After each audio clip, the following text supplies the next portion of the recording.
Good morning everybody. हम discuss कर रहे थे dissolution of a partnership, 12th accountancy class 3। आज पार्ट 3 जो है डिस्कस करेंगे। ऑलरेडी 2 क्लासेस के अंदर हम डिस्कस कर चुके हैं कि रियलाइजेशन अकाउंट कैसे बनेगा, पार्टनर्स का लोन, कैपिटल और करंट अकाउंट, वो सारी डिस्कशन हो चुकी है। सारे बैलेंसेस कैसे जीरो होंगे, तो हमने देखा कैश और फिक्टिशियस असेट्स को छोड़ के all other assets are transferred to realisation account at book value, all outside liabilities are also transferred to realisation account. Special nature के रिजर्व थे, वर्कमैन कंपनसेशन, वो डिपेंड करता है, लायबिलिटी है उसके अगेंस्ट तो रियलाइजेशन के थ्रू पेमेंट होगी, अदरवाइज वो अनडिस्ट्रीब्यूटेड प्रॉफिट है, must be transfer to the partner capital account. फिर अपन ने बात की थी कुछ स्पेशल रिजर्व्स हैं which are created against the assets, investment fluctuation fund, provision for depreciation, provision for bad debts, joint life policy reserve, all are credited to realization account only. No payment is required to be made because it's not a liability. तो इनको सिर्फ credit करना है, asset के against बनते हैं। ये सब डिस्कस किया।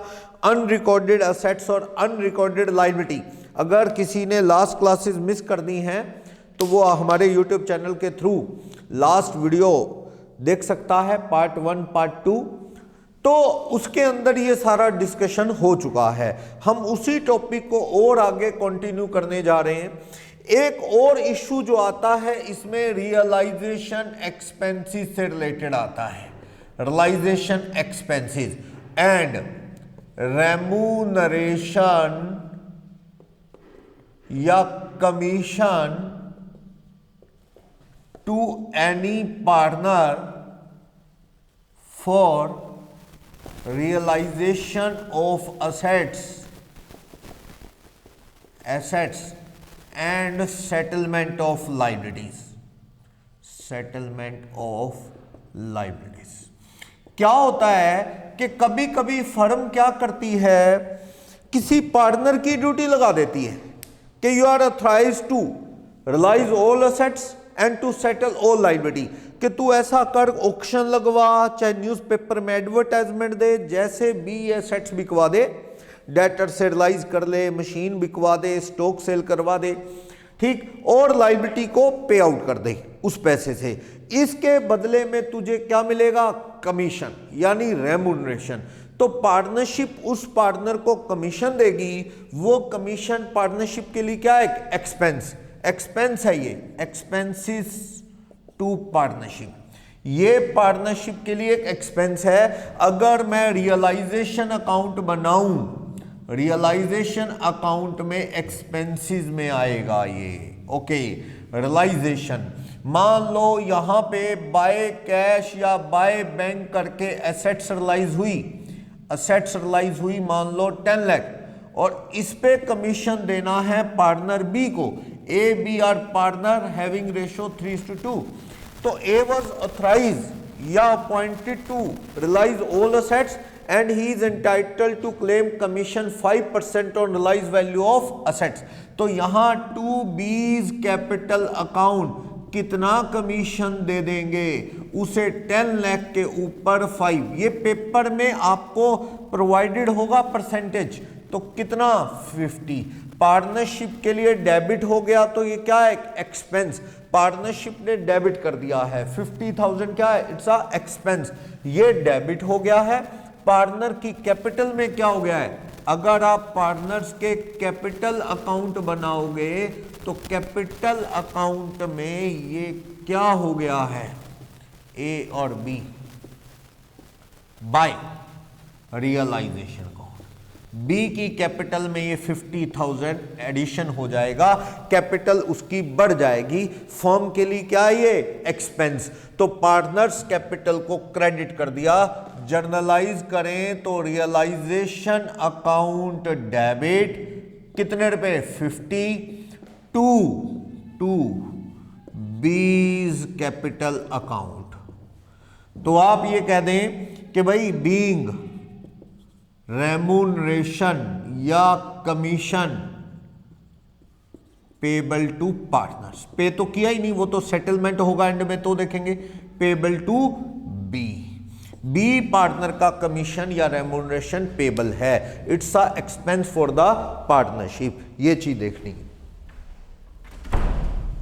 ओके, अब एक और इशू आता है कि ये तो कमीशन देना है, इसके अलावा रियलाइजेशन की फॉर्मेलिटीज, जैसे न्यूज़पेपर में एडवर्टाइजमेंट देनी है एसेट्स के रिगार्डिंग, लायबिलिटी के रिगार्डिंग, कि किसी का क्लेम है अगेंस्ट फर्म, तो you can contact to the partnership before this date, तो उस चीज का भी तो एक्सपेंस लगता होगा। कोई ऑक्शनियर बुलाना है जो बोली लगवाएगा, वो ऑक्शनियर जो है वो भी तो कमीशन लेगा। तो ये जो रियलाइजेशन एक्सपेंसेस है ये कौन बेयर कर रहा है? सपोज मैं कह रहा हूं, suppose realisation expenses paid by firm ने पे किए, वो ₹7,000 है, तो ये पार्टनरशिप फर्म का एक्सपेंस है, इसको कमीशन दिया, टू कैश करके एक्सपेंसेस फर्म देगी 7,000, तो ये फर्म का एक्सपेंस है। जर्नल आपको दिख रही है, माइंड में अगर रियलाइजेशन अकाउंट रखोगे, कैपिटल अकाउंट रखोगे, कैश अकाउंट रखोगे, तो ये जर्नल में कुछ भी नहीं है। एग्जाम में काफी चांसेस रहते हैं कि जर्नल ही रेज कर ली जाए, तो realisation account debit to cash account, being realisation expenses paid, being realisation या कॉस्ट ऑफ वाइंडिंग अप कह दो पेड, रियलाइजेशन एक्सपेंसेस पेड कर दिए हैं, कितने रुपए के? 7,000। क्लियर? कोई क्वेरी इसके रिगार्डिंग? 7,000 ये एक्सपेंसेस पे हो गए और वो कमीशन 50,000 पे हो गया है। ओके, अब थोड़ी थोड़ी इसमें सिचुएशन चेंज करता जाएगा। ये दो चीजें हैं, एक तो उसको पॉइंट किया कमीशन या रेम्यूनरेशन देंगे, दूसरा रियलाइजेशन एक्सपेंसेस। अब इसमें कुछ अलग अलग सिचुएशंस हैं, उनकी डिस्कशन मैं करने जा रहा हूं। ये हटा देता हूं फिलहाल, फॉर्मेट बना हुआ है रियलाइजेशन का, और ये जरूरी नहीं कि सेट्स के ऊपर परसेंटेज हो, ये फिक्स भी होता है कई बार कि तुझे हम 40,000 देंगे, 10,000 देंगे, 5,000 देंगे, तो फिक्स कमीशन भी हो सकता है, जितना कहेगा हम उसकी एंट्री कर देंगे। अब देखना, मैं इसी के अलग अलग ऑल्टरनेटिव ले रहा हूं, अलग अलग सिचुएशन यहां पे आपको फिट करके दिखा रहा हूं। क्या सिचुएशन हो सकती है इसके रिगार्डिंग, देखना। क्या सपोज मैं कहूं partner B is entitled to remuneration for all formalities regarding realization, 20,000 partner, and he agreed to bear all realization expenses himself। वो कह रहा है जी सारे एक्सपेंसेस मैं उठा लूंगा।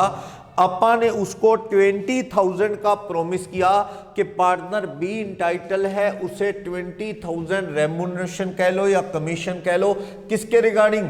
For all formalities regarding realisation of assets and settlement of liability.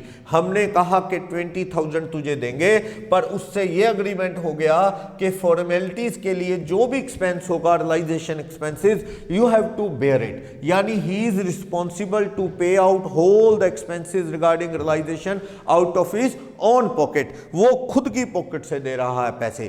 तो इस केस में मैं कहता हूं कि suppose actual realisation expenses incurred, ये एक्सपेंसेस जो आए वो 5,000 के आए। तो आप बताओ कि क्या फर्म ये 5,000 देगी? हु विल बेयर इट, कौन बेयर करना है इसे, इसे बेयर करेगा पार्टनर खुद, कौन, बी। तो फर्म को मतलब 20,000 पैसे हैं, तो फर्म यहां पे 2B's कैपिटल अकाउंट करेगी उसका रेम्यूनरेशन। कितने रुपए बी का रेम्यूनरेशन, 20। उसकी कैपिटल में कितना चला जाएगा, बाय रियलाइजेशन अकाउंट 20।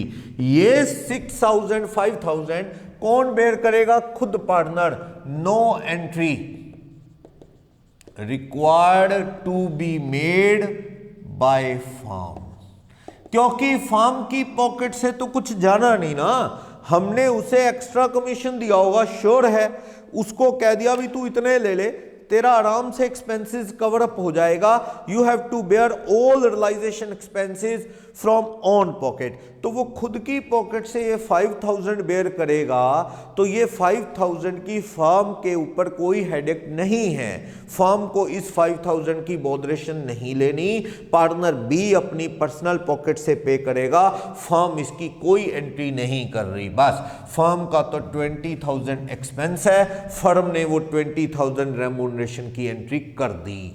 इस सिचुएशन को ध्यान से देख लो, पूरी सिचुएशन बोर्ड पे है, इसके रिगार्डिंग कुछ क्वेश्चंस लेके भी कंसेप्ट हम आगे क्लियर कर लेंगे। फिलहाल ये कंसेप्ट समझ लो कि फर्म अग्री कर रही है to pay 20,000 as a remuneration to be for realisation formalities, और वो कह रहा है agree to bear all realisation expenses from own pocket. तो फर्म उसके खर्च हुए 5, तो बी हैज टू पे ₹5,000 फ्रॉम ऑन पॉकेट। इसकी एंट्री फर्म ने नहीं करनी, क्योंकि बेयर कौन कर रहा है ये एक्सपेंसेस खुद बेयर कर रहा है फ्रॉम ऑन पॉकेट, कौन, B.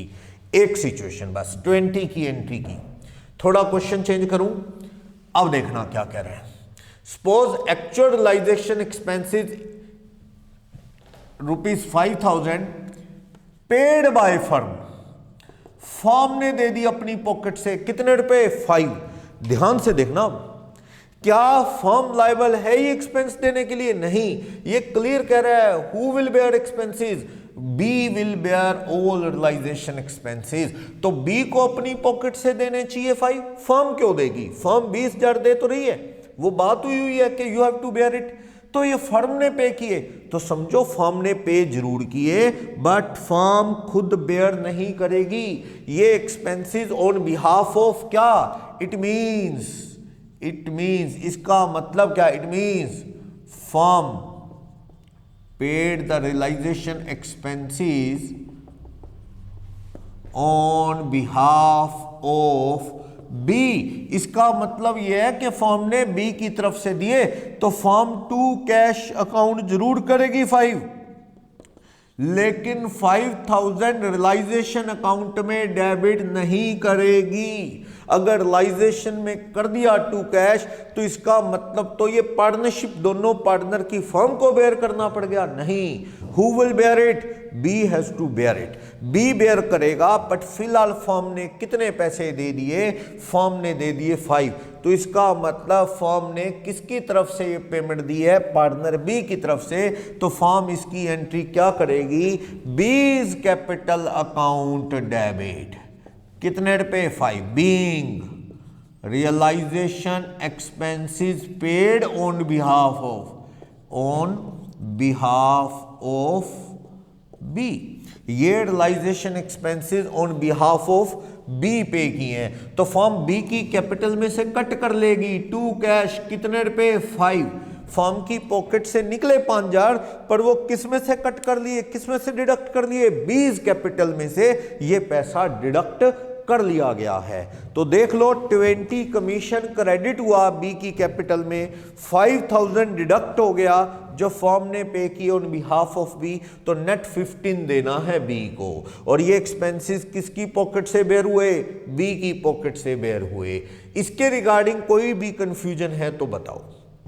Paid by B, payable by B but paid by firm on behalf of B, तो बी की तरफ से दिए थे, तो फर्म ने बी की कैपिटल में से कट कर लिए 5,000 रुपए जो कम हुआ फर्म का। Clear, okay.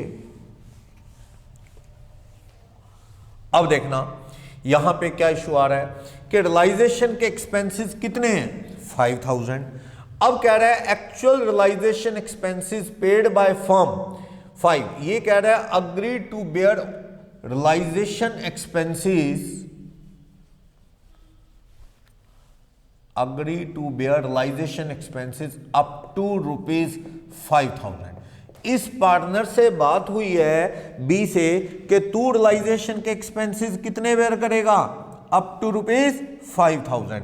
अगर खर्च हमारा कम आया 2, 3 तो सारे कौन भरेगा, बी। अगर 5 से ज्यादा आया तो हु विल बेयर इट, कौन बेयर करेगा ये एक्सपेंस, फर्म बेयर करेगी।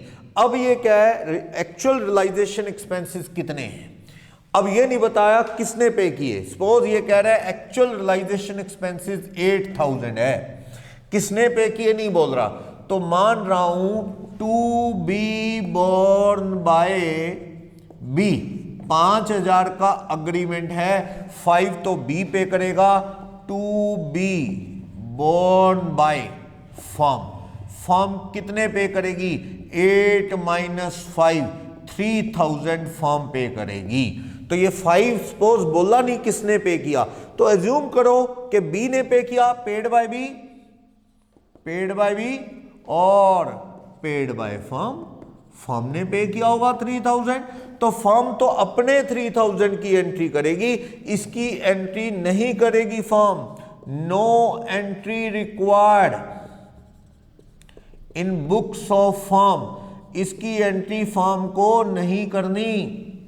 हाँ, इसकी एंट्री फर्म करेगी, कैसे, ये अपनी पॉकेट से दिया फर्म ने, realisation account debit 3,000 to cash account 3,000। Clear. तो फर्म ने एंट्री की टू कैश रियलाइजेशन एक्सपेंसेस की 3, वो पेमेंट सपोज उसने खुद अपनी पॉकेट से दी तो फर्म को उसकी कोई एंट्री नहीं करनी अप टू 5।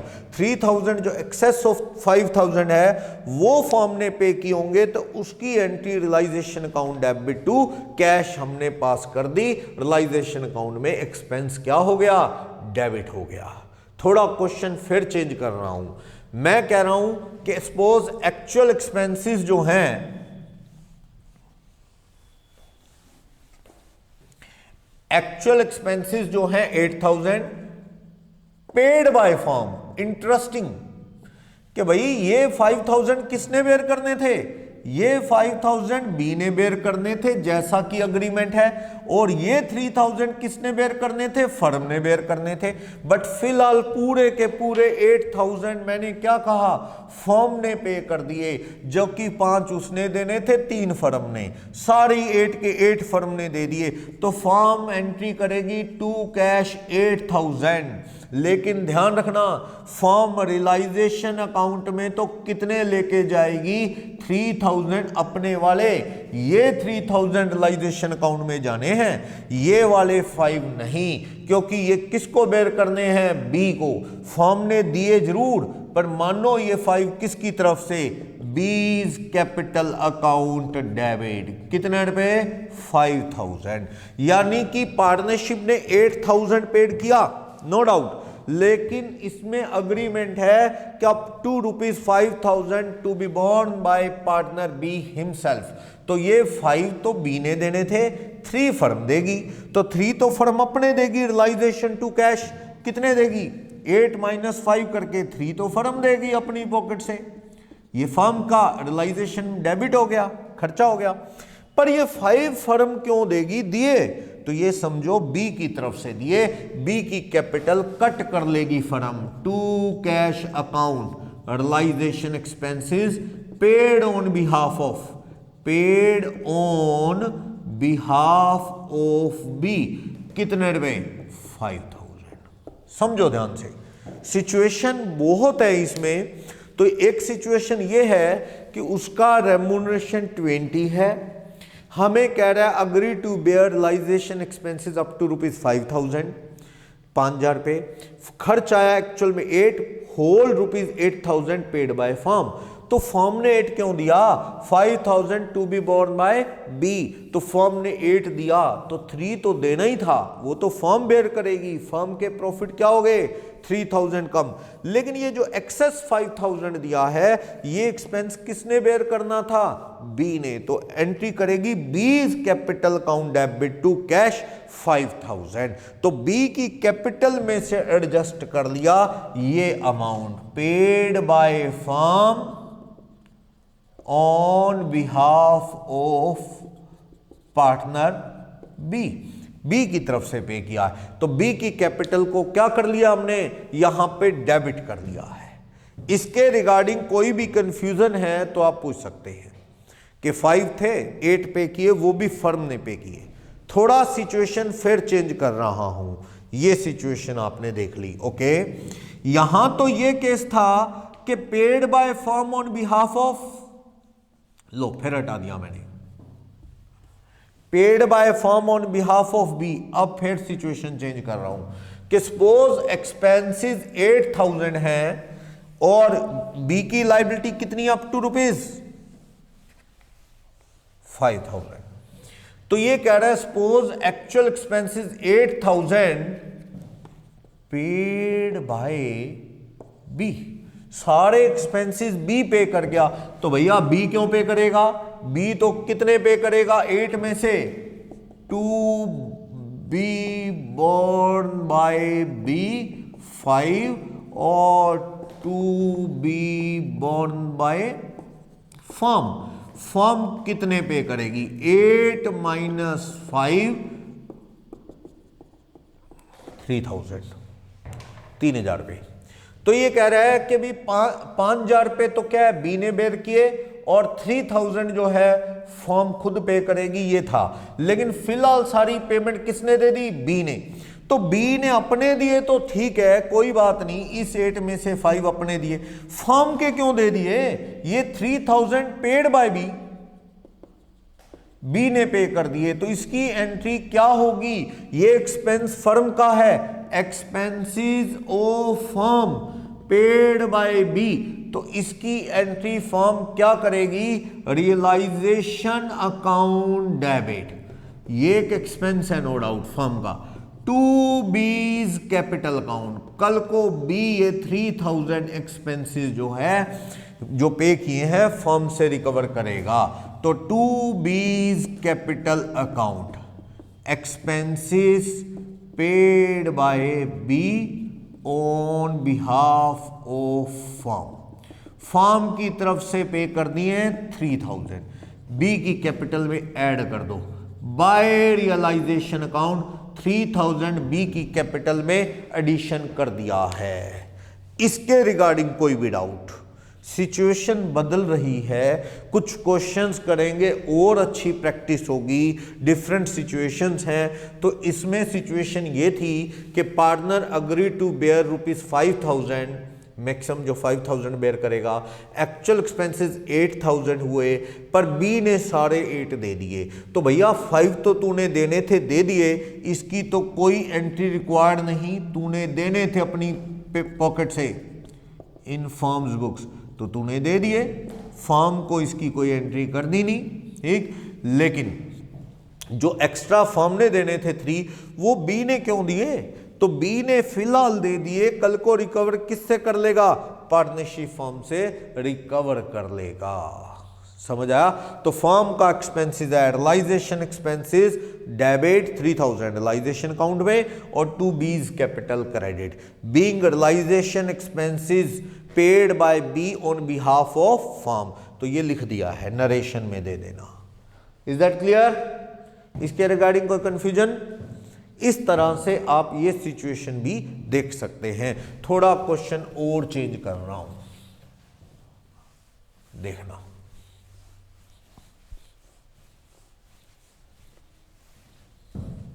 ये सिचुएशन और चेंज कर रहा हूं इसकी।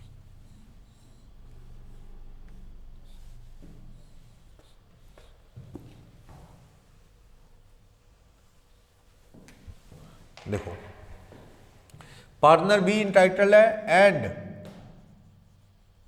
Agree to bear all realisation expenses. अब यहां किस्सा ही खत्म, जो खर्चा होगा सारा कौन पे करेगा, बी अपनी पॉकेट से पे करेगा, उसे 20,000 का रेम्यूनरेशन देना है, वो बात हो गई।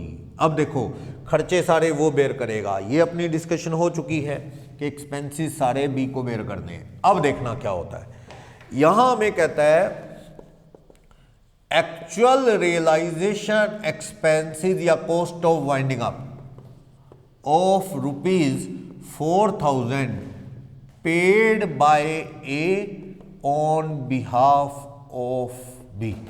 सिचुएशन देखना, ये एक्सपेंस किसने बेयर करना था, B has to bear it. Firm ने नहीं उठाना, ये खर्चा किसने बेयर करना है, बी ने। पर बी को जब कहा गया होगा कि एक्सपेंसेस पे कर, वो कह रहा होगा मेरे पास पैसे नहीं है। ये पैसे किसने पे कर दिए, ए ने पे कर दिए, बी ने देने थे, ए ने पे कर दिए। तो भाई एक्सपेंसेस तो पे हो गए, फॉर्म का कोई एक्सपेंस है, no entry required in realisation account. कोई रियलाइजेशन अकाउंट में पोस्टिंग नहीं होनी क्योंकि एक्सपेंस फर्म का है ही नहीं, as it is not related to firm. ये फॉर्म से रिलेटेड खर्च ही नहीं है, तो फॉर्म इसकी एंट्री रियलाइजेशन में नहीं करेगी। लेकिन ये पक्का है कि पैसा तो बी ने देना था, बी से बात नहीं हो पा रही या बी अनेबल टू पे है, तो फॉर्म ने एक बार ए को कह दिया होगा भाई तू एक बार दे दे, कर लेंगे हिसाब। ए ने पे कर दिए, तो इसकी जर्नल एंट्री फॉर्म की बुक्स में क्या होगी, इन फॉर्म्स बुक्स, फॉर्म की बुक्स में क्या एंट्री होगी, देखो फॉर्म करेगी बीज कैपिटल अकाउंट डेबिट, कितने रुपए, 4,000 टू एज कैपिटल अकाउंट। सही है ना, फर्म किसकी कैपिटल कट कर देगी, बी की, और ए में क्रेडिट कर देगी being realisation expenses paid by A on behalf of B. तो ए ने पे कर दिए बी के बिहाफ पे, तो एंट्री क्या करेगी फर्म, ए ने पे किए 4,000 अपनी पॉकेट से, तो ए को फर्म कल को ज्यादा पैसे दे देगी बाय बीज कैपिटल अकाउंट। ए की कैपिटल 4 बढ़ा दी फर्म ने, to A's capital account, B की कैपिटल 4,000 काट दी, 4,000 बी की कैपिटल कम हो गई है, ए की कैपिटल 4,000 बढ़ गई है, सब सही हो गया। क्योंकि ए की पॉकेट हल्की हुई 4,000 क्यों हो, ए की पॉकेट 4,000 कम क्यों हो, जबकि कैपिटल तो बी की कम, पॉकेट तो बी की हल्की होनी चाहिए। तो फिलहाल ए ने दे दिए, तो A's capital credit B's capital में से डिडक्ट कर लो ₹4,000। इस तरह से आप रियलाइजेशन अकाउंट और पार्टनर का कैपिटल अकाउंट बना सकते हैं। तो उसके अंदर ये ट्रीटमेंट हो गया एक्सपेंस का। तो ऑलमोस्ट यही सिचुएशन अपने को देखने को मिलती है रियलाइजेशन एक्सपेंसेस और रेम्यूनरेशन के रिगार्डिंग। एक और सिचुएशन देखना क्या कह रहा है क्वेश्चन में,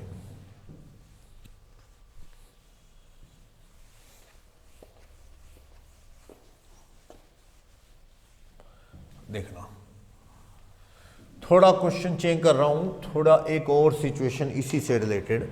सपोज फर्म की बैलेंस शीट है, A B are partner, ratio 3:2 है ए बी का। तो यहां पे स्टॉक पड़ा है, स्टॉक अकाउंट, स्टॉक पड़ा है 10,000 रुपए का। यहां पे आपने टू ऑल असेट्स कर दी होंगी, कैश और स्टॉक। कितने रुपए का पड़ा है, यहां 10। तो आप रियलाइजेशन में ट्रांसफर कर देते हैं ना, कैश और फिक्टिशियस छोड़ के, तो ये ट्रांसफर हो गया। हमें कह रहा है बी हैज बीन अपॉइंटेड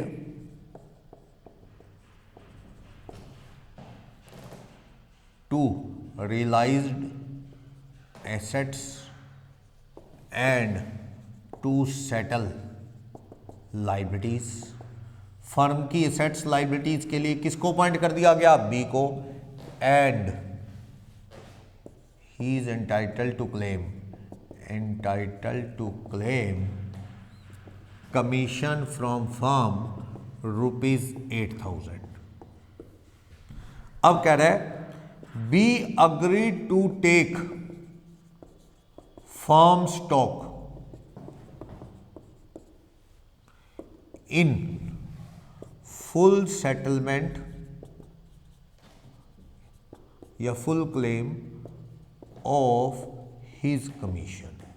ये बात समझो, यहां पे ये जो सिचुएशन बता रहा है, कह रहा है कि B is entitle to claim commission. B कितना कमीशन ले सकता है? बी कमीशन क्लेम करता है 8000 का। फर्म का एक्सपेंस है अगर उसे दे, लेकिन वो बदले में कैश नहीं ले रहा। बी किसके लिए तैयार हो गया? कहता है फर्म का स्टॉक ले जाऊंगा मैं इतने में, बस ये वाला स्टॉक ले जाऊंगा। इसका बेस्ट तो ऑल्टरनेटिव 1 है कि आप कोई एंट्री ही ना करो। Alternative 1, no entry required, no entry required to be passed. इसकी कोई एंट्री करो ही ना, उसे कमीशन देने की 8000 और इधर से स्टॉक ले जाने की कोई एंट्री पास ही ना करो, तो फर्म को अपने आप ही क्या हो गया है, यहां पे लॉस हो गया है अपने आप। 2000 का लॉस हो गया क्योंकि 8000 कमीशन देना था, 10 का स्टॉक ले गया तो 2 वो लॉस हो गया, 8 का कमीशन, टोटल खर्चा फर्म का 10 हो गया। देखो 8 का कमीशन देना, 2 का उसके बदले में स्टॉक दे दिया 10 वाला, 8 के बदले में 2, वो टोटल 10 का लॉस। अगर आप कोई एंट्री नहीं करोगे तो उससे क्या होगा, 10 का स्टॉक डेबिट का डेबिट रह गया और कुछ भी नहीं हुआ, तो ऑटोमेटिकली 10,000 का लॉस फर्म को बेयर करना पड़ गया ऑटोमेटिकली। ओके, इसी से रिलेटेड आप देखना ऑल्टरनेटिव 2। कुछ लोग ये भी करते हैं, वो मान लेते हैं कि स्टॉक कितने में बिक गया, 8 में, तो वो एंट्री कर लेते हैं यहां पे cash account debit, cash account debit to stock to realisation account, या ये कह दो डबल कैश में ना रियलाइज करके आप ये कह दो कि स्टॉक कौन ले गया, बी ले गया, तो B's capital account debit 8000 to realisation account, realisation account. ये 8000 क्या है, being stock taken, being stock taken by B, B stock ले गया नरेशन में 8।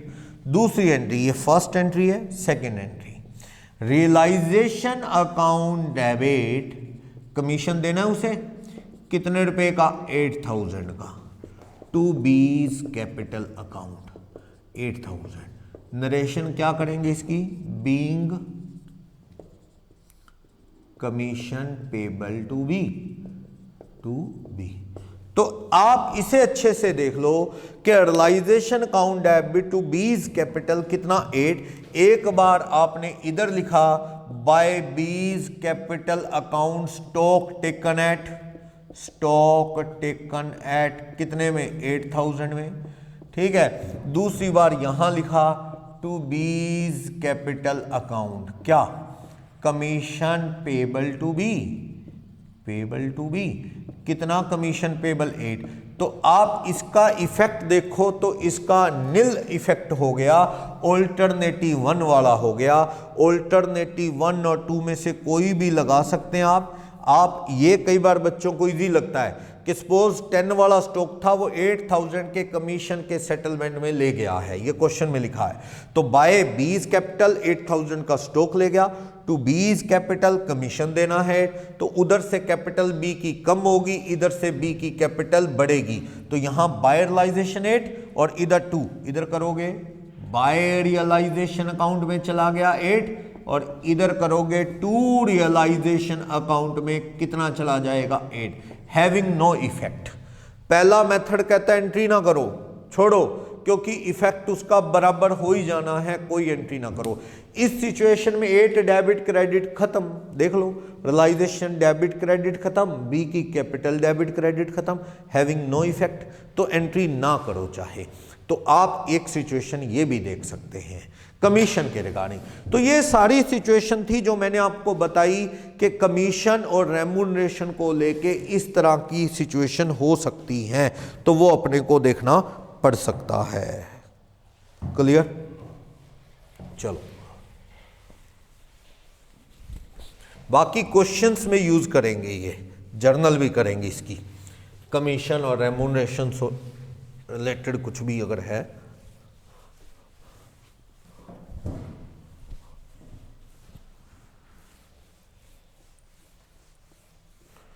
एक और इंपॉर्टेंट पॉइंट जो कि आप +2 लेवल की बुक्स में नहीं पढ़ते, क्या होता है कई बार हम ये देख रहे हैं कि हमने एक रियलाइजेशन बनाया, सारा कुछ बेचा, सेट्स रियलाइज की और लायबिलिटी को पे कर दी।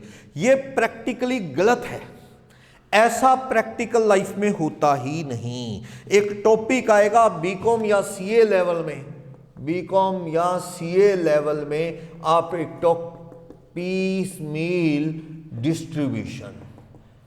डिस्ट्रीब्यूशन, इसका मतलब क्या होगा, आप असेट्स बेच के पैसा धीरे धीरे बांटेंगे। Distribution of amount as and when realised. ऐसा नहीं होता कि आप लोगों को public creditor, bank loan, outstanding expenses, BP, उन लोगों को कहें कि भाई ठहर जाओ, हमें सारा कुछ बेचने दो, तसल्ली से बैठो, हम पहले सारा कुछ बेच ले, देन आफ्टर तुम्हारी पेमेंट करेंगे। जो +2 में पढ़ते हैं वो तो ऐसे पढ़ रहे हैं। क्या रियल लाइफ में ऐसे होता है क्या? नहीं। जिन्होंने पैसे लेने होते हैं वो वेट नहीं करते सारी एसेट्स बिकने का, उनको होगा कि पता नहीं पैसा इधर उधर ना कर दे, उनको जल्दी होती है कि जल्दी से जल्दी जो पैसा आया पहले मिल जाए। तो प्रैक्टिकल लाइफ में ये होता है, प्रैक्टिकली क्या, जैसे मान लो कि डेटरलाइज हुए तो पहले आप आउटसाइडर को दे दो, किस किस को दे दो, क्रेडिटर को, बीपी को, पार्टनर की वाइफ का लोन रेशो में दे दो या प्रोपोर्शनेट कह दो। फिर पता लगा कोई फिक्स असेट से आया पैसा, यहां कुछ फिक्स असेट से आया, यहां कुछ स्टॉक से आया, फिर इसको बांटो रेशो में, क्रेडिटर, बीपी, वाइफ का लोन, ये प्रोपोर्शनेट बढ़ता रहेगा। फिर पैसा और आया, सपोज कि उसके बाद थोड़ा स्टॉक और पड़ा है, थोड़ा ये यहाँ पे कैश भी था, चलो स्टॉक से पैसा आया, फिर कोई और फर्नीचर पड़ा था वहाँ से पैसा आया, तो फिर अगर इनमें से किसी को देना है दे दो, वरना अब पार्टनर का लोन पे करेंगे, फिर कुछ बचा तो पार्टनर की कैपिटल पे करेंगे। ऐसा सिस्टम होता है। ये नहीं कि सारी फिक्स एसेट्स बिकने दो, सारा स्टॉक, सारा फर्नीचर, फिर हम आराम से पे करेंगे ना, ये तो टेंशन क्रिएट कर देते हैं, कोर्ट में पहुंच जाते हैं क्रेडिटर, बीपी होल्डर, जो बैंक वाले हैं। तो as and when realise assets are distributed as and when realised, जैसे जैसे आएगा वैसे वैसे बांटते रहो, that is piecemeal distribution. Hard level पे आओगे तो ये चीज पढ़ोगे, फिलहाल +2 लेवल में ये सिचुएशन नहीं। यहां तो वही कहानी है कि भैया ठहर जाओ, हमें सारा कुछ बेच लेने दो, फिर आ जाना सारे। तो प्रैक्टिकल में ऐसा नहीं होता, जो हम पढ़ रहे हैं वो एक तरह से प्रैक्टिकली सही नहीं है। तो आगे के लेवल में अच्छे से जान जाओगे। तो ये सारा अपने इसके अंदर कमीशन और रेम्यूनरेशन को लेके पढ़ा। अब आती है story partner when partner capital is fixed. जब कैपिटल फिक्स्ड होती है तो उस केस में बैलेंस शीट में क्या पड़े होते हैं, करंट अकाउंट। मान लो ए बी पार्टनर है, रेशो 3:2 है, बैलेंस शीट में देखना ए का करंट अकाउंट पड़ा है 10,000। कैपिटल अकाउंट की बात करूं तो ए और बी की जो कैपिटल है वो 30,000 एंड 40,000 70,000 है। यहां पे बी का करंट अकाउंट पड़ा है, बीज करंट अकाउंट 8,000, और यहां P&L का डेबिट बैलेंस भी पड़ा है सपोज 5,000। ठीक है, अब हमें यहां रियलाइजेशन अकाउंट बना रहे हैं हम। रियलाइजेशन में एक आदि कोई एसेट बी ले गया है तो बाय बीज अकाउंट, अब ये बी के करंट में जाएगा कि कैपिटल में देख लेंगे 6,000 है।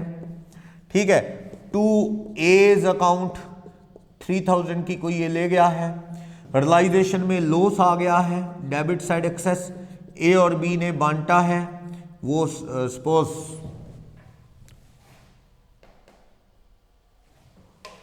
3:2 में सपोज 3,000 2,000, चलो 5,000 रुपए का लॉस आ गया है। चलो अब क्वेश्चन ये आता है कि हम ये सारी एंट्रीज जो हैं रियलाइजेशन अकाउंट के, प्रॉफिट लॉस की या सेट्स टेक ओवर की या P&L की करंट अकाउंट में करें कि कैपिटल, ऐसा है। पर्पस करंट अकाउंट का क्या रहता है? करंट अकाउंट कैपिटल फिक्स हो तो कैपिटल का फिक्स अमाउंट दिखता रहे एज इट इज, बाकी सारा profit loss, remuneration, salary, interest वो किस में शिफ्ट होता रहे? करंट अकाउंट में, ताकि कैपिटल फिक्स जो है, ओरिजिनल अमाउंट जो कैपिटल का लगाया है वो लोगों को बताएं। जिनकी कैपिटल फ्लक्चुएटिंग होती है तो उनकी तो कैपिटल में ही सब कुछ ऐड ऑन होता है, डिडक्ट होता है, ड्रॉइंग, इंटरेस्ट, प्रॉफिट, तो उनका original amount of capital find out करना मुश्किल है। आप किसी को बताओगे कि ओरिजिनल कैपिटल इतनी लगी हुई है, वो कैसे फेथ करेगा?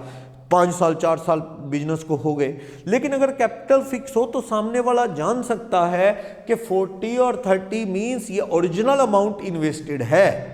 कभी वो एडिशन लगाए, कभी कैपिटल विड्रॉ की, पर ओरिजिनली कैपिटल इतनी लगी हुई है, बाकी बैलेंसेस तो करंट अकाउंट या लॉस प्रॉफिट हैं। चलो, अलग आइडेंटिटी बनाए रखने के लिए।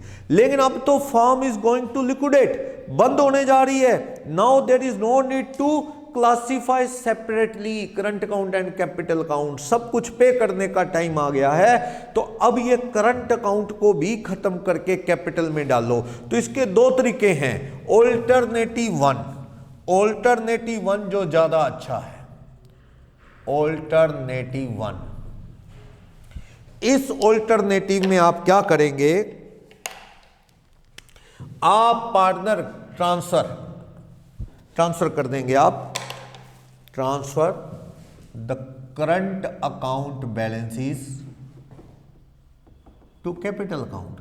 बस सारा कैपिटल अकाउंट ही बनाओ, आप करंट अकाउंट के बैलेंस को शिफ्ट करो। आपको करंट अकाउंट बना के दिखाने की जरूरत ही नहीं होती, बनाना है तो बना लो, शिफ्ट ही करना है बस इसको। तो लो, ए और बी का करंट अकाउंट, ए बी क्या current account? By balance brought down. A का करंट अकाउंट 10,000 क्रेडिट पड़ा है, बी का current account 2 balance brought down 5,000 क्या पड़ा है? डेबिट, नहीं 8,000 डेबिट। बस इसको शिफ्ट करना है और कुछ नहीं करना। इस 10,000 को किधर ले जाओ? टू एज कैपिटल अकाउंट, ए की कैपिटल अकाउंट में ट्रांसफर कर दो, खेल खत्म।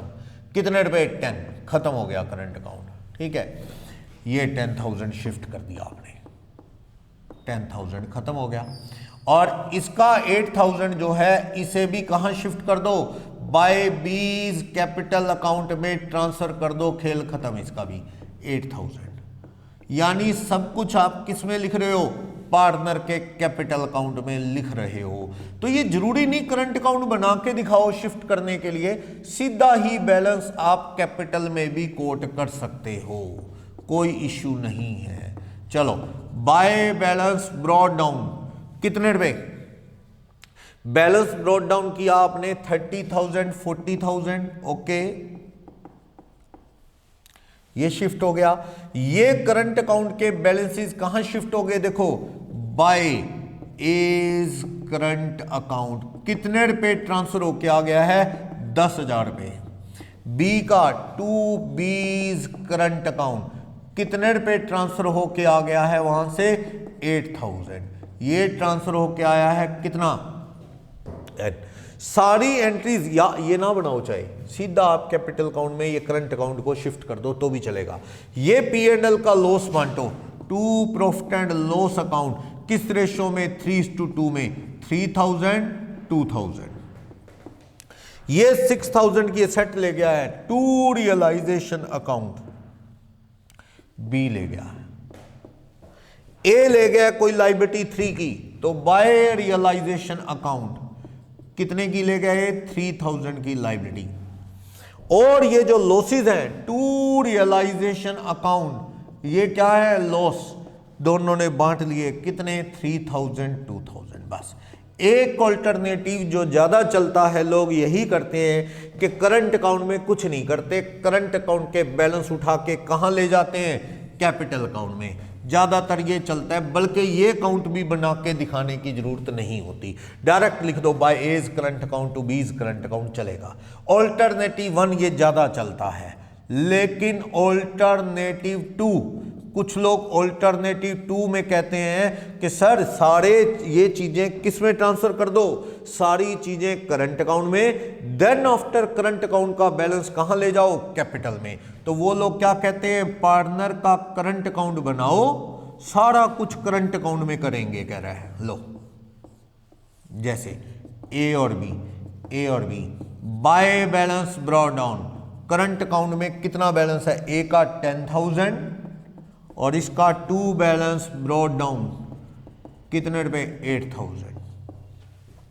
ये कह रहा है सारी entry 2 P&L account current account में करेंगे 3-2 में, कितना लॉस, 3,000 2,000। रियलाइजेशन की एंट्री जो बी ले गया एसेट्स, 2 रियलाइजेशन अकाउंट 6,000।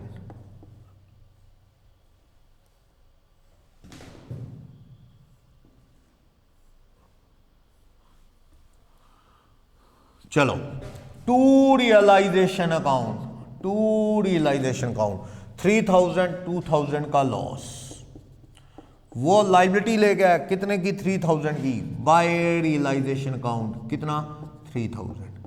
तो हमने कैपिटल अकाउंट में नहीं, ये सारी एंट्रीज पहले किस में शिफ्ट की, करंट अकाउंट में। अब करंट अकाउंट का बैलेंस किस में शिफ्ट कर देंगे, कैपिटल में। यानी बात वही है, यहां पे पार्टनर का कैपिटल अकाउंट बना लो, उसमें शिफ्ट कर देंगे ये सारी चीजें करंट अकाउंट से उठा के। तो यहां पे आप कैपिटल अकाउंट ए और बी का बनाएंगे तो उसमें बाय बैलेंस ब्रॉट डाउन कितने रुपए, कैपिटल में 30 है और 40 है, तो सारी चीजें करंट अकाउंट में शिफ्ट की अपने। तो करंट अकाउंट का टोटल कर लेते हैं, क्या रहता है करंट अकाउंट का, देखो करंट अकाउंट का टोटल क्या रहेगा, देखो इधर है 13,000, इधर भी कितना रहना चाहिए, 13,000, 6 कम करो तो 2 capital account, A's capital account में ट्रांसफर हो गया, कितने रुपए बैलेंसिंग फिगर, 7,000, ए की कैपिटल में ट्रांसफर कर दिया, बाय एज करंट अकाउंट 7,000 ए के करंट अकाउंट का बैलेंस। इसका ये बैलेंस जो है 8 10 और 8 18, इस 18 को किधर शिफ्ट कर दे, इस 18 को बी में, बीज कैपिटल अकाउंट में ट्रांसफर कर दें, खेल खत्म इसका। 2 बीज करंट अकाउंट कितने रुपए, 18। तो आप देखो दो अल्टरनेटिव है, ये अल्टरनेटिव 2 अपन ने पढ़ा है और वो अल्टरनेटिव 1, दोनों ही सिचुएशन में बात एक ही है, आप कोई भी एक सिचुएशन को फॉलो कर सकते हो। क्लियर?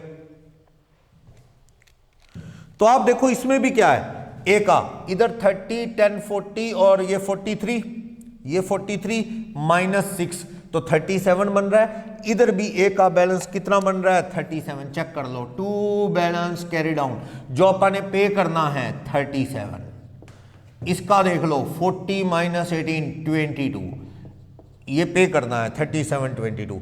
इधर भी यही आ रहा है, अगर मैं यहाँ स्पेस थोड़ा कम है, अगर मैं यहाँ पे 2 बैलेंस कैरी डाउन लिखता तो ये 30 40 43 -6 तो ये 37 ही आता। इसका देखो 40 - 18 22 ही आता, रिजल्ट सेम है।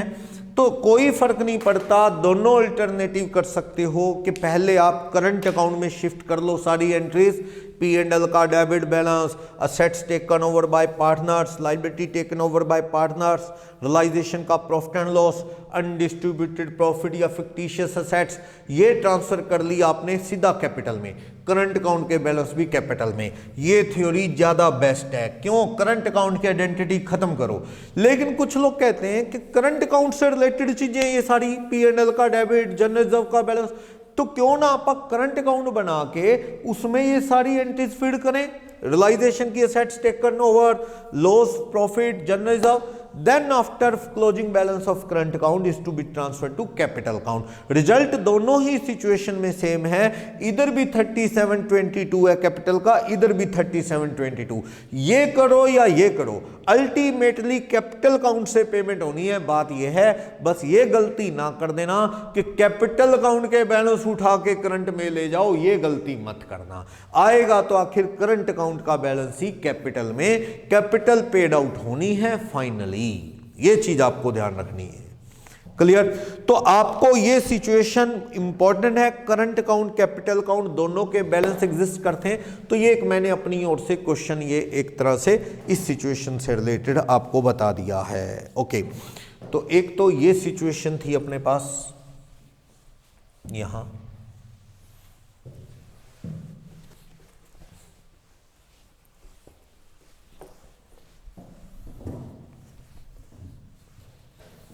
देखते हैं इसी से रिलेटेड एक और प्रॉब्लम। कभी कभी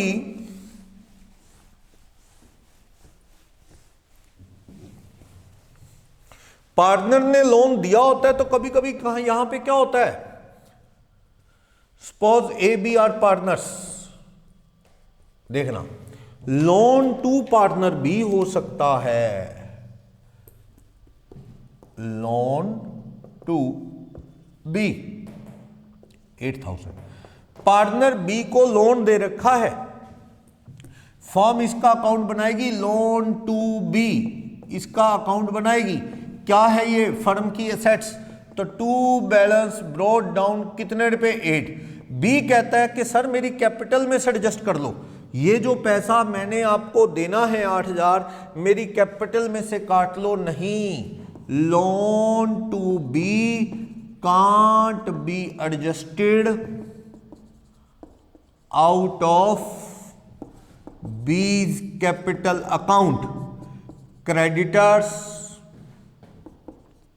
BP may object for it. They have objection. वो ऑब्जेक्शन कर सकते हैं, उनको ऑब्जेक्शन है कि अगर आपने इससे पैसा ना लेके कैपिटल में से काट दिया तो हमारे लिए इनसिक्योरिटी बनेगी, क्योंकि हमें पहले पैसा मिलना होता है, तो आप तो इसकी कैपिटल में से एडजस्ट कर रहे हो, ये एसेट्स रियलाइज ही नहीं होगी, तो हमारे लिए इनसिक्योरिटी है। इसलिए अक्सर ऐसा नहीं करते, जैसे पार्टनर का लोन पे कर देते हैं वैसी क्या है यहां पे, इससे बाय बैंक या कैश करके पैसा लेना है। साइलेंट हो तो पार्टनर से पैसा रिकवर किया जाए, कैपिटल में से एडजस्ट ना किया जाए। ये लोन टू पार्टनर बी है, लोन फ्रॉम बी नहीं, लोन टू पार्टनर बी है।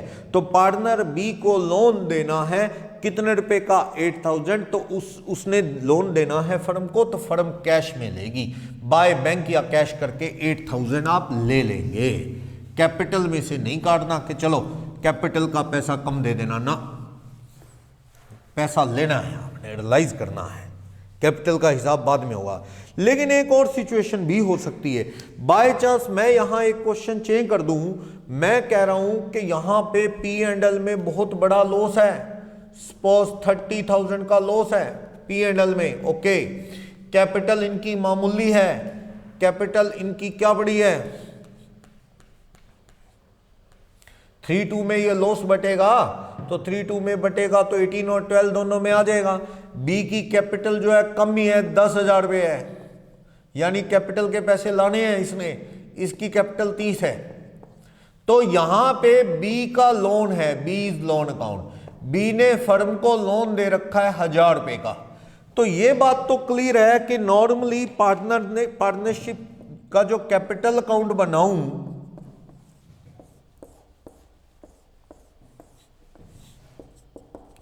ए और बी, इनका bye balance brought down, capital कितने हैं 30 और 10। ओके, और यहां पे ये जो पी एंड एल का डेबिट बैलेंस पड़ा है, ये 3-2 में बांटूंगा तो 18 और 12 बढ़ जाएगा। और मैं कह रहा हूं रियलाइजेशन अकाउंट में लॉस आ रहा है, रियलाइजेशन अकाउंट बनाएं तो उसमें लॉस आ रहा है, लॉस आ रहा है 15,000 का, वो बांटेंगे ए और बी में तो 9 और 6 वो बढ़ेगा। तो ये रियलाइजेशन का loss, to realisation account loss कितना, 9 और 6। अब देखना पार्टनर बी की हालत खराब है, देखा जाए तो पार्टनर बी, इसकी कैपिटल थोड़ी चेंज करता हूं, मान लो इसकी कैपिटल 40, 10, 50 है, चलो इसकी पोजीशन स्ट्रॉन्ग दिखा दी अपन ने, चलो मैं कह रहा हूं कि जो बी है उसकी फाइनेंशियल पोजीशन खराब दिखती है, कैपिटल सिर्फ 10 की है, पर P&L का शेयर लॉस का और रियलाइजेशन के बाद कैपिटल डेबिट होती दिख रही है। यहां पे पार्टनर बी का लोन अकाउंट है, कितने पैसे देने हैं बी को, बाय बैलेंस 1000। अब देखो ये अक्सर टू कैश बैंक दिए जाते हैं, पर हालत ये है कि इसको अपा 1000 दे दे, लेकिन इससे कैपिटल डेफिसिट होने के बड़े पैसे लेने हैं। 8 तो दिख ही रहा है, 12 और 6 -10 करें 8, तो ऐसा है इसको 8000 हमें देने और हमने इसको 1000 देने। अच्छा रहेगा क्यों ना इसके पैसे एडजस्ट कर दिए जाएं, यानी इसने देने हैं तो ले लो, इसको देने हैं तो कैपिटल में से एडजस्ट कर लो, भैया तेरे से लेने हैं हमने, तो आप इसको टू बीज कैपिटल अकाउंट में एडजस्ट कर देंगे, एडजस्टेड, इसको एडजस्ट कर देंगे कितने रुपए, 1000 एडजस्ट कर दिया, इसका लोन कैश में नहीं दिया, बीज लोन अकाउंट डेबिट 1000 रुपए टू कैश बैंक ना करके टू बीज कैपिटल अकाउंट कर लिया, क्योंकि बीइंग बीज loan adjusted from capital account, या कह दो कैपिटल अकाउंट जो है एडजस्टेड आउट ऑफ लोन। तो इधर क्या आ गया, बाय बीज लोन अकाउंट कितने रुपए 1, तो भैया तुझसे हमने 18 लेने हैं, इसको तो देने हैं खैर को, तो इसको 18, इधर 10 था, 8 लेने थे, अब तू कितने दे दे हमें बाय कैश बैलेंसिंग फिगर, 8 की जगह कितने दे दे, 7 दे दे, बस 7000 रुपये तू हमें दे दे। क्लियर है ना, तो 7000 आप किससे कॉल कर लेंगे, बी से। 8 लेना था तो उसका लोन एडजस्ट कर दिया कि भाई तुझसे हमने 8000 रुपये लेने हैं, लोन एडजस्ट करके तू हमें 7000 रुपये दे दे। दो सिचुएशन हो सकती है, मैंने बताया, हमने लोन टू पार्टनर दे रखा है तो कैश में ले लो, बाय कैश, यहां पे एसेट्स है, क्रेडिटर बीपी वो खुश है उससे, नहीं तो वो ऑब्जेक्शन करेंगे। लेकिन इस केस में वो कहेंगे कि सर आप इसको 1000 क्यों दे रहे हो, कल को ये पैसा ही ना दे, इससे लेने आपने 8000, 18 और डेबिट एट क्रेडिट एट 10, 8 लेने, तो इसका लोन 2000 रुपये और 8000 रुपये लो, इससे अच्छा एडजस्ट करके इससे कितने ले लो, 7000। तो इस तरह से लोन का अमाउंट जो है एडजस्ट हो गया है। इसके रिगार्डिंग कोई डाउट है तो बोलो, कोई भी प्रॉब्लम। और एक बात और, कोई भी पार्टनर लोन में कंसेशन देने को तैयार हो जाए ना, तो वो फायदा भी किस में जाता है, सपोज ऐसा कुछ नहीं है, देखना मैं कह रहा हूं इसकी कैपिटल 30 है, टोटल कैपिटल 70 है, चलो मैं कह रहा हूं बी का लोन 1000 है, 1000 रुपये,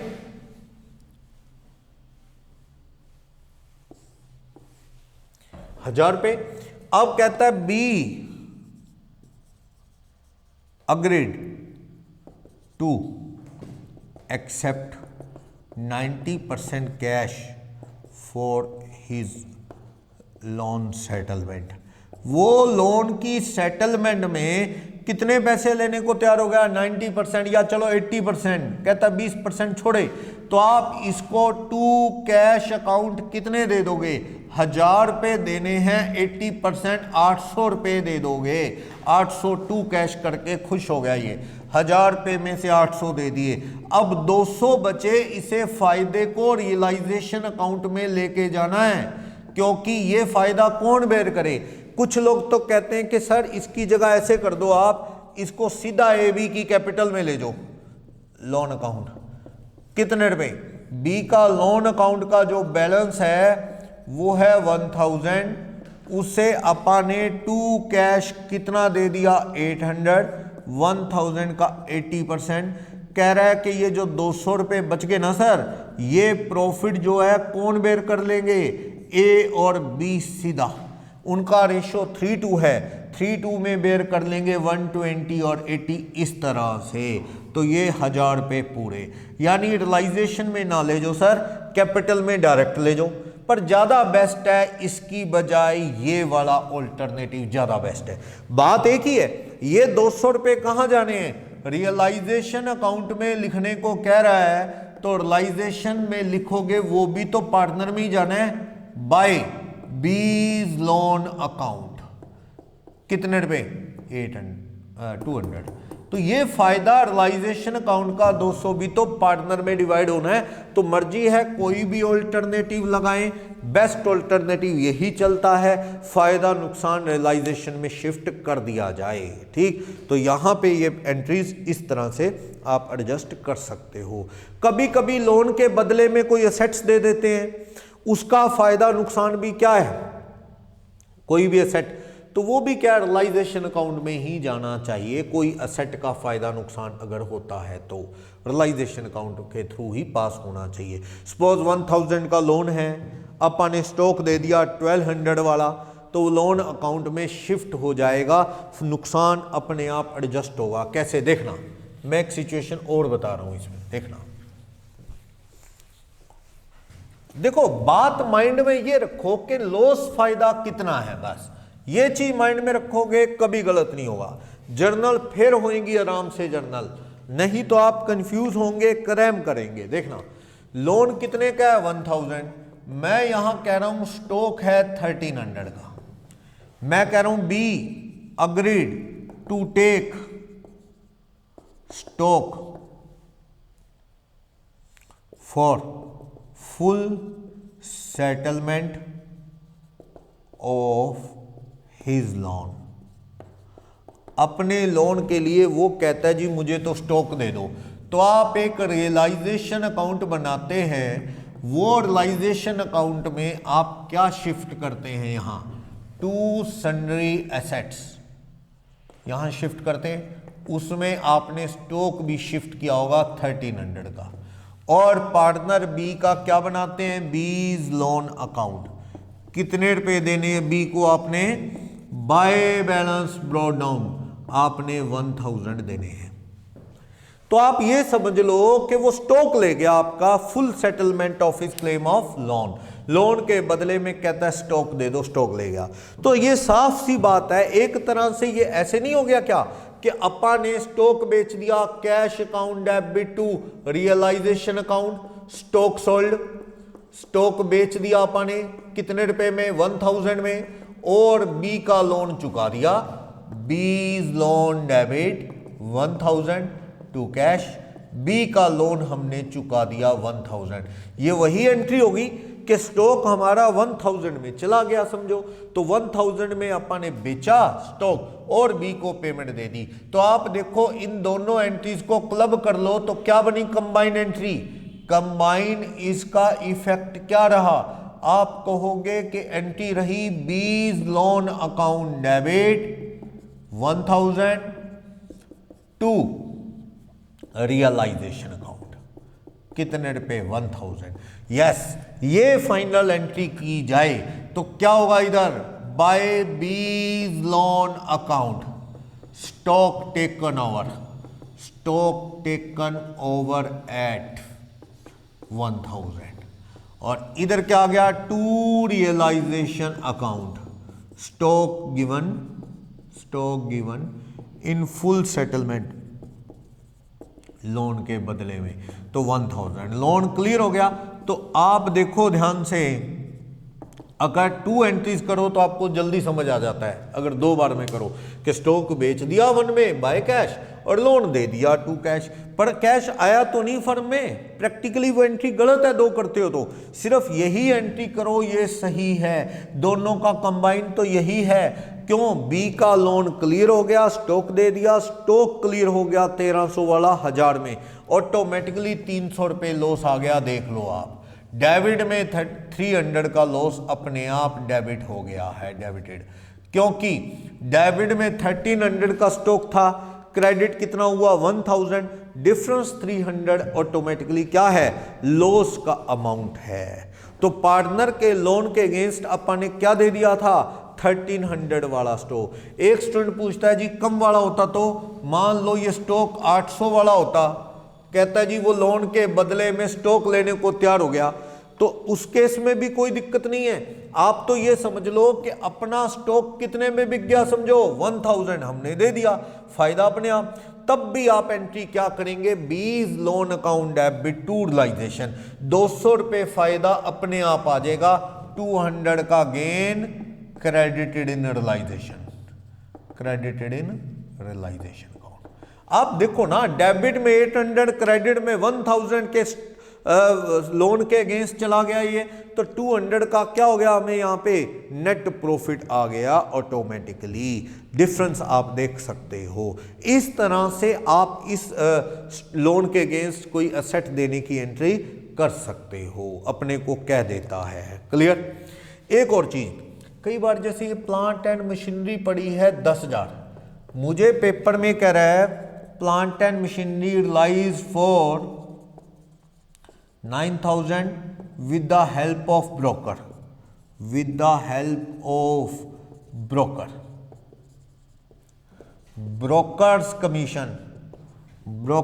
commission is 2%, ब्रोकर कमीशन ले रहा है, चलो 10% लो, 10%, तो हमें 9,000 रुपये की सेट बिकी, 9,000 का 10% वो कमीशन लेगा 900, तो हमारी पॉकेट में तो कितने आएंगे, 8100। अगर हम प्लांट एंड मशीनरी यहाँ पे लिखेंगे 10,000 रुपये की, तो यहाँ बाय कैश हमारी पॉकेट में तो कितना आएगा, 81, हम उसकी एंट्री करेंगे।